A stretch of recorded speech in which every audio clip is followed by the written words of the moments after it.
পাকিস্তানের বিরুদ্ধে তো ভারতের কূটনৈতিক পদক্ষেপ শুরু হয়েই গিয়েছে। এবার আম পাবলিক, সাধারণ মানুষ, তারাও বলছেন যোগ্য জবাব। তো যোগ্য জবাব ভারত কোনভাবে দেবে? যুদ্ধের মাধ্যমে সেই জবাব, নাকি এর পরবর্তী সময় অন্য কোনো জায়গা? খুব স্বাভাবিকভাবে আজকে আলোচনার বিষয় জিরো আওয়ারে আমি মনিময় রয়েছি। আজ সমুদ্র অবরুদ্ধ কি পাকিস্তান? বড় খবর শুরু করবো আজ জিরো আওয়ারে, কারণ আবারও সত্যি হলো সিএনএর খবর, আক্রমণের আশঙ্কায় বিদেশে পালালো কি পাক সেনা প্রধানের পরিবার। আইএসআই সেনা প্রধান সহ টপ জেনারেলদের পরিবার পাকিস্তান ছাড়ছে। পহেলগাঁও প্রসঙ্গে সরাসরি পাকিস্তানকে হুঁশিয়ারি ডোনাল্ড ট্রাম্পের। ফের পাকিস্তানে বড় আঘাতের মুখে পাক সেনা। আক্রমণ, স্পেশাল এক্সারসাইজের আজ শেষ দিন, অত্যন্ত গুরুত্বপূর্ণ। এরপর বড় প্রশ্ন, কি করবে বায়ুসেনা? করাচি বন্দর অবরুদ্ধ করে মহড়ায় ভারতীয় যুদ্ধ জাহাজ। কি হয়? বুক ধরপর করে পাকিস্তানের, ধরহরিকম্প। আর তারই মাঝে যে তথ্য, সেই তথ্যেরই চলছে না বিশ্লেষণের জায়গায় যাব, কারণ নতুন নতুন বেশ কিছু তথ্য যাই মুহূর্তে প্রকাশ্যে আসছে।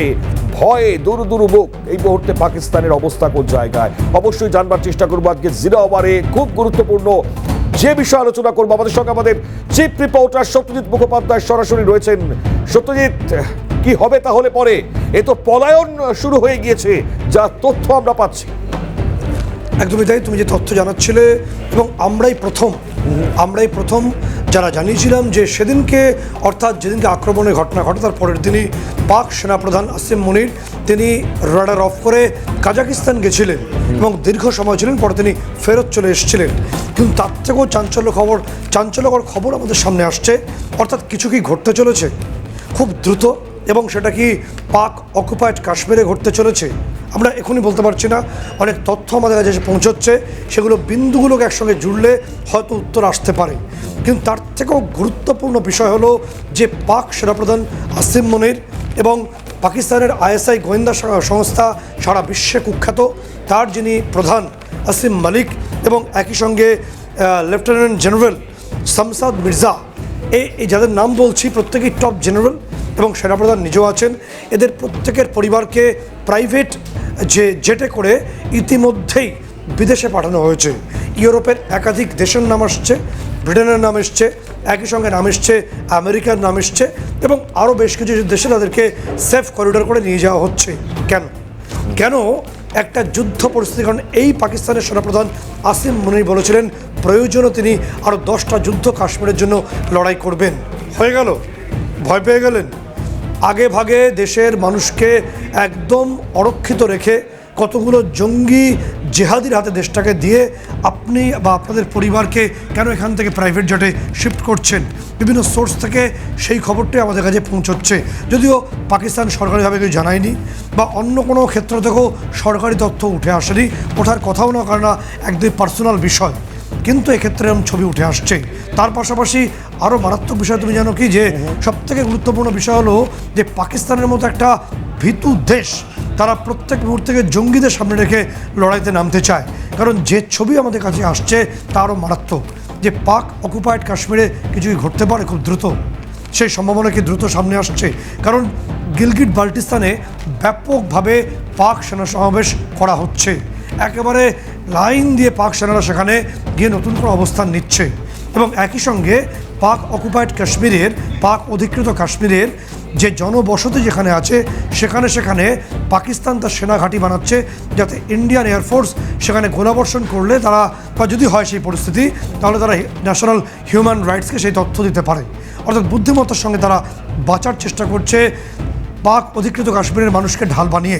এবং এই পাক অধিকৃত কাশ্মীরেই যে স্টেডিয়াম, রাওয়ালকোট স্টেডিয়াম, সেখানেই হামাসের জঙ্গি নেতৃত্ব এসেছিল, যারা এসেছিল শেখ খালিদ এবং শেখ খালিদ মিসলি, এই দুজনেই হামাসের টপ লেভেল যারা কমান্ডার।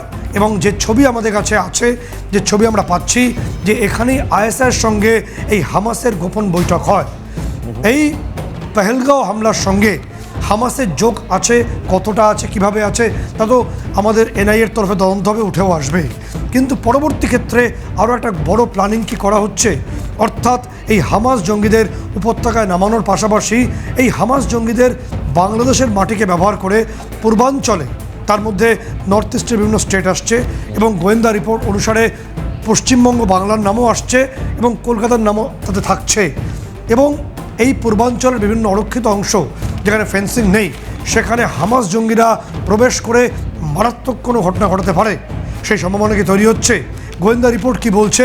বিভিন্ন সোর্স গোয়েন্দা রিপোর্ট নানা তথ্য ইতিমধ্যে জানাচ্ছে। খুব সতর্ক হওয়ার প্রয়োজন, কারণ পূর্বাঞ্চলের বিভিন্ন সীমান্ত এখনও পর্যন্ত কিছুটা অরক্ষিত বলেই অনেকে মনে করেন। ফলে সেই সমস্ত অংশে এই মারাত্মক দুর্ধর্ষ জঙ্গি গোষ্ঠী হামাসের অনুপ্রবেশ হলে মারাত্মক ঘটনা ঘটবে। কলকাতাও সেই আশঙ্কার বাইরে নেই বলে গোয়েন্দাদের একটা বড় অংশ মনে করছেন। পাশাপাশি তোমাকে বলে রাখবো যে হামাসকে ঠেকাতে ইতিমধ্যে কি ইসরায়েলের যে দুর্ধর্ষ গোয়েন্দা বাহিনী মোসাদ, এই মোসাদকে বিশ্বের তাবর তাবর জঙ্গি সংগঠন মারাত্মক ভয় করে। এই মোসাদের 24 জনের স্পেশাল টিম, তারা কি ইতিমধ্যেই পাকিস্তানের উপত্যকায় চলে এসছে, তারা কি ইতিমধ্যেই পাকিস্তানের বিভিন্ন উপত্যকায় তথ্য সংগ্রহ করছেন। আমরা এর থেকে কিছু বলা উচিত নয়, কারণ অনেকগুলো বিষয় টেকনিক্যালি আছে, কিন্তু মোসাদ নাকি ভীষণ সক্রিয় হয়েছে এই হামাসকে ঠেকাতে বলে আমরা তথ্য পাচ্ছি। এবং একই সঙ্গে অনেকের প্রশ্ন যে পেহেলগাঁওয়ের সঙ্গে যে এত বড় ঘটনা ঘটলো, কাশ্মীর এত বড় নাশকতা হলো, এক্ষেত্রে ভারতের ভূমিকা কী? ভারতের সামনে অনেকগুলো অপশান তো আছেই। সিন্ধু জল চুক্তি ইতিমধ্যে স্থগিত রাখা হয়েছে, পাকিস্তানের একাধিক নদীতে জলের স্তর নামছে, সামনে একদম মানে গ্রীষ্মের মরশুম, চাষবাস বন্ধ হয়ে যাবে, সিন্ধ প্রদেশ এবং পাঞ্জাবে প্রায় চাষবাস লাটে উঠবে, জনবিক্ষোভ শুরু হবে, তুমি দেখতে থাকো এবং সেই ছবি আসবে। এবং তার পাশাপাশি যে প্রশ্ন আমজনতার মধ্যে যে আক্রমণ, যে স্পেশাল এক্সারসাইজ হচ্ছে, তার ফলাফলটা কী? আমরা বলছি যে এটা জেনে রাখা প্রয়োজন যে এটা কিন্তু খুব ছোটোখাটো বিষয় না যে একটা দোকানে গেলাম, শপিং মলে গেলাম, একটা জামা প্যান্ট কিনে চলে আসলাম, তা নয়। এটা একটা এমন এক্সারসাইজ যার মধ্যে দিয়ে একটা বড় যুদ্ধে যদি আমরা যাই, সেটা প্রত্যেকটা লক্ষ্যকে নিপুণভাবে টার্গেট করতে হবে। আমরা বলছি এই যে আক্রমণ, যে এক্সারসাইজ, যেটা আমাদের সেন্ট্রাল কমান্ডের নজরদারিতে হচ্ছে, আজকেও চলছে, মধ্যপ্রদেশে হচ্ছে, ঝাঁসিতে এবং সংলগ্ন অংশে, সেখানে 4টি পার্ট এটাকে ভাগ করা হয়েছে। আমরা বলছি প্রথমটা হচ্ছে LFE অর্থাৎ লার্জ ফোর্স এক্সারসাইজ, যেখানে বিমান বাহিনীর সমস্ত অংশকে নিয়ে করা হবে, প্রত্যেকটি ইঞ্চি ইঞ্চি মনিটরিং করা হয়েছে, এটা অলরেডি হয়ে গেছে। দ্বিতীয়ত OCA অফেন্সিভ কাউন্টার এয়ার, অর্থাৎ নির্দিষ্টভাবে শত্রুপক্ষের ওপর কিভাবে আমরা আঘাত আনবো, তার জন্য এই অফেন্সিভ কাউন্টার এয়ার, এটাকে বলা হয় OCA। এই পার্টটা আমরা অলরেডি আমাদের পাইলটরা, টপগান পাইলটরা ইতিমধ্যে সেটা সাকসেসফুলি করেছেন। অর্থাৎ যে কোনো বড় পরীক্ষায় বসার আগে যেভাবে একটা রিহার্স করা হয়, একটা ঝালিয়ে নেওয়া হয়, সেই প্রক্রিয়াটাই চলছে। এই ট্রেনটা দেখে মনে করা হয় যে বড় কিছু ঘটতে চলেছে। এবং সিডও আমরা করেছি, suppression of enemies defence line, অর্থাৎ যখন আমাদের এয়ারক্রাফট এনিমি অর্থাৎ শত্রুপক্ষের দেশে প্রবেশ করবে, তখন সেখানকার রাডার সিস্টেম যাবতীয়কে ধ্বংস করে দেওয়া হবে, বোকা বানিয়ে দেওয়া হবে, সেটাও সাকসেসফুলি আমরা করতে পেরেছি। এর থেকে বেশি টেকনিক্যালি আমরা বলবো না, কারণ শত্রুপক্ষ সজাগ রয়েছে। এবং তার পাশাপাশি যেটা লাস্ট রাউন্ড চলছে, সেটাকে বলা হয় ক্যাস অর্থাৎ ক্লোজ এয়ার সাপোর্ট। এটা ইউক্রেন যুদ্ধে রাশিয়া খুব সাকসেসফুলি করেছে, সেই ছবি আমরা দেখাবো। অর্থাৎ কিভাবে করেছে এই ক্লোজ এয়ার সাপোর্ট, মানে কি? যখন কোনো আমাদের রাফায়েল বা আমাদের কোনো সুখোই শত্রুপক্ষের দেশে প্রবেশ করবে, তাকে সাপোর্ট করার জন্য আর একটা ফাইটার জেট তার সঙ্গে সঙ্গে থাকে। যেমনভাবে যখন প্লেন ল্যান্ডে যুদ্ধ হয় তখন ফায়ার কাভারিং করা হয়, ঠিক সেইভাবেই। এবং তার সঙ্গে থাকবে ইলেকট্রনিক ওয়ারফেয়ারের পুরো সাপোর্টটা। এই সেগমেন্টটা হয়ে গেলেই আমাদের আক্রমণের যে 4টে সেগমেন্ট কমপ্লিট হবে। এবং সেনারা, বায়ুসেনারা, তাদের টপগান পাইলটরা নিজেদেরকে একবার নতুন করে এক্সামিন করবেন, ঠিক করে দেখে নিলেন। এরপর হচ্ছে প্রশ্ন যে ঠিক কখন কিভাবে এই HVT অর্থাৎ হাই ভ্যালু টার্গেটে হামলা হবে, সেটা বা পদক্ষেপ নেওয়া হবে। সেটা হতে পারে, কারণ কোন বিশ্বের কোনো সেনাবাহিনী কখন কোথায় কীভাবে আক্রমণ করবে সেটা আগাম বলে না, বলা উচিত নয়। তার পাশাপাশি মনিময় যে গুরুত্বপূর্ণ বিষয়টা আসছে, খুব গুরুত্বপূর্ণ, যে করাচি বন্দর, সেই করাচি বন্দর কি অবরুদ্ধ? কারণ বাবর ক্ষেপণাস্ত্র খুব এই জাস্ট আমাদের এখানে দিওয়ালির পটাকার মতোই ফুটেছে আর কি, কেউ খোঁজও রাখেনি। যেটা গতকালই ওরা উৎক্ষেপণ করেছে, কিন্তু আমাদের বিশাল আকৃতি, যেটা স্যাটেলাইট থেকেও যার ছবি চলে আসে, এই যে আমাদের আইএনএস বিক্রান্ত, আমাদের ক্যারিয়ার ব্যাটেল গ্রুপ সিবিজি, এই সিবিজি আড়াআড়ি দাঁড়িয়ে পড়েছে করাচি বন্দরের অনতি দূরে, কিছু দূরে দাঁড়িয়ে গেছে। তার পরিপ্রেক্ষিতে করাচি বন্দরে বহির্দেশের অর্থাৎ বিদেশের কোনো জাহাজ প্রবেশ করতে পারছে না বা করাচি থেকেও বেরোতে পারছে না। যেটা আগেই বলেছিলাম, কার্যত গাদার, করাচি, এই পাকিস্তানের বন্দরগুলো অবরুদ্ধ হয়ে পড়েছে। কি আরব সাগরে আমরা আমাদের আইএনএস বিক্রান্ত, আমাদের সঙ্গে যে ডেস্ট্রয়ার ফ্রিগেটগুলো আছে তা সেখানে মহড়া শুরু হচ্ছে এবং খুব বিপদ বুঝে পাকিস্তান কিছু আগে ওই অংশে তারা ফায়ারিং রেঞ্জের জন্য একটা ঘোষণা করেছে, আবার একটা নোটাম জারি করেছে। অর্থাৎ পাকিস্তান আশঙ্কা করছে যে কোনো মুহূর্তে এই করাচি বন্দরের একদম অবরুদ্ধ পরিবেশ হবে, তাদের জল তো গেছেই, তাদের সমস্ত কিছু যাবে, সেই আশঙ্কিত পাকিস্তান এই মুহূর্তে। জল গেছে আর অনেক কিছু যাবে, মানে খুব স্বাভাবিকভাবেই কোষাগার খালি হাতে বাটি, ভারতের সঙ্গে পাল্লা কোথায় গিয়ে দাঁড়াবে তা তো সময়ের অপেক্ষা। আমি সত্যজিৎ তোমার কাছে ফিরবো। কর্নেল দীপ্তাংশু চৌধুরী আমাদের সঙ্গে যোগ দিয়েছেন। দীপ্তাংশু স্যারকে অনেক স্বাগত জানাবো অনুষ্ঠানে। আমাদের চিফ রিপোর্টার সত্যজিৎ মুখোপাধ্যায় রয়েছেন। সত্যজিৎ, খুব স্বাভাবিকভাবে তোমার প্রশ্ন। দীপ্তাংশুবাবু, যেটা খুব গুরুত্বপূর্ণ হয়ে উঠছে, প্রথম বিষয় হলো যে হামাসের কমান্ডারদের সঙ্গে বৈঠক এবং রাওয়ালকোট স্টেডিয়ামে বৈঠক হয়েছে এবং হামাসকে কাউন্টার করতে বোধহয় ইসরায়েলের গোয়েন্দা সংস্থা মোসাদ তারা মাটিতে ইতিমধ্যে নেমেছে। এবং তার পাশাপাশি দীপ্তাংশুবাবু, যেটা গুরুত্বপূর্ণ হয়ে উঠছে সমুদ্রপথটা, কারণ ভারতের তরফে ক্যারিয়ার ব্যাটেল গ্রুপ যেভাবে আড়াআড়ি দাঁড়িয়ে গেছে, তাতে করাচি বন্দর থেকে না কেউ বেরোতে পারছে না কেউ প্রবেশ করতে পারছে, অবরুদ্ধ কন্ডিশন। পাকিস্তানকে জলে স্থলে কি ক্রমশ ঘিরে ফেলছে ভারত? সত্যজিৎ বাবু, আপনি যা টার্মিনোলজি ইউজ করলেন খুব ভালো লাগলো। সামরিক বাহিনী টার্মিনোলজি ইউজ করেছেন, সচরাচর আমরা দেখি না এটা। টিভির পর্দায় যে কোনো যারা প্রস্তাবন করে তারা করে, ভালো লাগলো। প্রথম জানাই আপনার দর্শকদের, 5ই ফেব্রুয়ারি 2025-এ যেটা আপনি কারেক্ট জানিয়েছেন, এর মধ্যে কিন্তু আমাদের এজেন্সি একটা হামাস লিঙ্ক খুঁজে পেয়েছে। এই আইএসআই যে হামাসের পলিটিক্যাল ব্যুরোর হেড এবং অন্যান্য যে হামাস লিডারশিপ, আপনি নাম বলে আমি নাম বলে দিতে পারি, আমাদের কাছে এসছে সূত্র থেকে, from the agency, doctor Khalid Khudami, doctor Naji Zahid, Mufti Azam আর বিলাল আল সালাম, এরা আইএসআই সঙ্গে একটা বৈঠক করে এবং যে জঙ্গি সংগঠন আছে লস্করে তৈবার একটা হাইয়েস্ট লিডারশিপ, এদের মধ্যে একটা এই ফেব্রুয়ারি মাসে ওদের কথোপকথন হয়। এবং হামাসের যে টেমপ্লেট, এরা পর্যটকদের অ্যাটাক করে, এটা ওদের একটা টেমপ্লেট, সেই টেমপ্লেটটা কপি করেছে কিন্তু এবার আইএসআই এবং তাদের যে নন স্টেট অ্যাক্টর এই ক্ষেত্রে, যেটা পেহেলগাঁওয়ে 22 তারিখ আড়াইটের পর হলো, তারা দ্য রেজিস্ট্যান্স ফোর্স এই 4-5 জনকে নিয়ে গড়ালো, অথবা 7 জন, আমরা এখন সঠিক ফিগার জানি না। এটা always low cost high impact, মানে এই 5-6টা টেররিস্টকে পাঠিয়ে দিল, এদের খরচা বেশি নেই। যেখানে কনভেনশনাল ওয়ারফেয়ারের ম্যানুভারিং কোয়েশ্চেনিং এ অনেক টাকার বা লক্ষাধিক কোটির খরচা, সেখানে লো ইম্প্যাক্ট লো কস্ট হাই ইম্প্যাক্টে এই আইএসআই এই ট্যাকটিক্স গুলো অবলম্বন করে। এবং এর আগে আর একটা, যেটা আপনি সত্যজিৎ বাবু ঠিক বলেন, 7ই অক্টোবর 2024 ঢাকায় এই মার্কাজুল ইসলামী বলে একটা অর্গানাইজেশন, ঢাকার অর্গানাইজেশন, ডিজিএফআই আইএসআই দের নিয়ে এসেছিল এবং তাদের সঙ্গে হামাসের লিডারশিপ আসে। এবং এখানেও ওই একই শেখ খালিদ কুদামি আর খালিদ মিশাল, এরা দুজনে এসেছিল। এরা হচ্ছে হামাসের পলিটিক্যাল ব্যুরোর হেড। কেউ ভাববেন না যে এরা ওই নর্মাল হামাসের লোক। এদের সঙ্গে কিন্তু একটা কোথাও না কোথাও আইএসআই, লস্করে তাইবা এবং লস্করে তাইবার যে ফ্রন্ট, যেমন কাশ্মীরে দ্য রেজিস্ট্যান্স ফ্রন্ট, তেমনি একইভাবে Bangladesh they have got a front office, ওদেরও একটা ফ্রন্ট অফিস আছে বাংলাদেশে। ওর এটা এবিটি না অথবা বুঝি নয়, it is a separate organisation যেটা লস্করে তৈবার নিজস্বভাবে চালায়।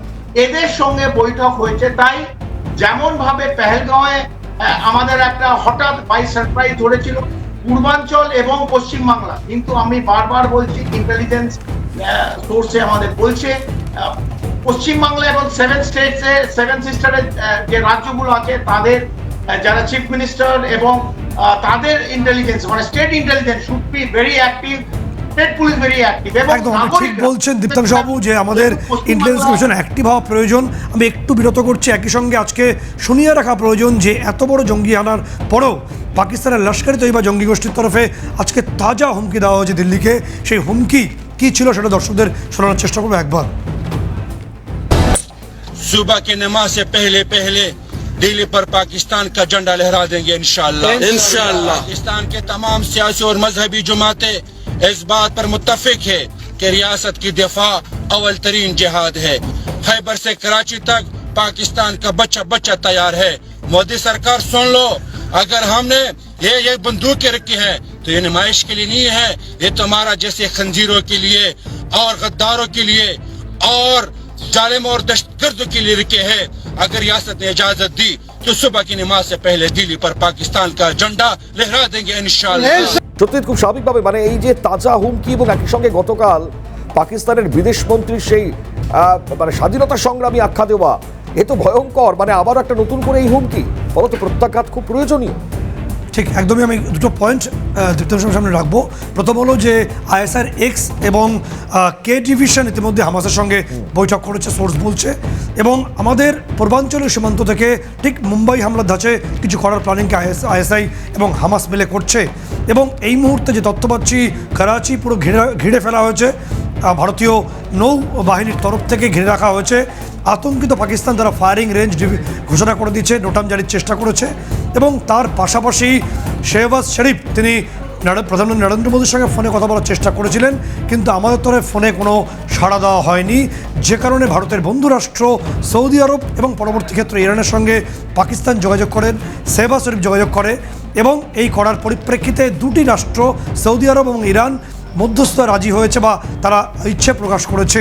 পরিস্থিতি কোন দিকে গড়াচ্ছে, পাকিস্তান ঠিক কীভাবে তাকে ঘিরে ফেলা হচ্ছে বলে আপনার মনে হয় দীপ্তাংশু বাবু? সত্যজিৎ বাবু, আপনি কারেক্টলি বলেছেন। আমরা তো এই যুদ্ধ জাহাজ এয়ারক্রাফট ক্যারিয়ার নিয়ে আমরা গতকালই দর্শকদের জানিয়েছি। তার সঙ্গে আমি আর একটা কথা বলতে চাই, যেটা আপনারা যদি কেউ চান যে এটার কোনো পোক্তা সবুত আছে, মানে এটার কোনো ধারণা আছে না, আমি বলতে পারবো না। তবে আমি প্রত্যেক দর্শককে জানাতে চাই, আইএনএস আরিহান্ত এবং আইএনএস আরিঘাত এই দুটো আমাদের সাবমেরিন, এই দুটো আমাদের nuclear submarine, INS Arihant and INS Arighat. এই দুটো কিন্তু এই এয়ারক্রাফট ক্যারিয়ার বিক্রান্ত আরব সাগরে সেল করেছে, তার সঙ্গে সঙ্গে এরাও কিন্তু সেল করেছে।